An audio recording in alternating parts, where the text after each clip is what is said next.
Anda kembali menyaksikan program News Screen pemirsa.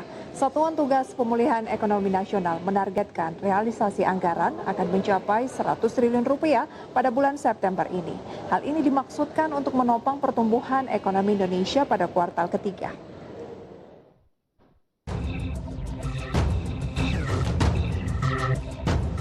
Akibat pandemi virus corona, sektor perekonomian tertekan sangat berat.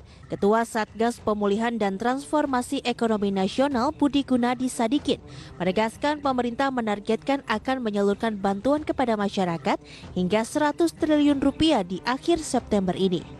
Di mana hingga saat ini Satgas Pemulihan Ekonomi Nasional telah menyalurkan dana sebesar 87,5 triliun rupiah.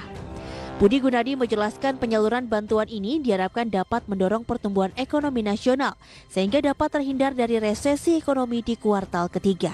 Selama 7 minggu, Komite Penanganan COVID-19 sudah bisa menyalurkan total 100 triliun rupiah. Dari 100 triliun ini yang fokus di ekonomi, di Satgas Pemulihan dan Transformasi Ekonomi Nasional adalah 87,5 triliun rupiah. Berdasarkan masukan dari beberapa ahli ekonomi, kami menyadari bahwa kami akan mencoba untuk terus meningkatkan angka penyaluran ini sampai akhir September, di mana akhir September ini merupakan akhir dari kuartal ketiga.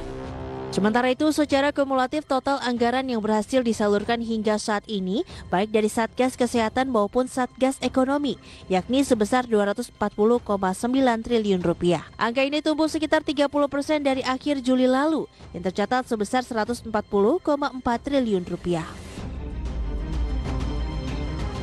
Selanjutnya, pemerintah dan Satgas Pemulihan Ekonomi akan melanjutkan program perlindungan sosial yang merupakan program yang paling besar capaian realisasi penyalurannya yang sudah mencapai hampir 60% atau sekitar 120 triliun rupiah. Dari Jakarta, Rarjo Patmo, IDX Channel.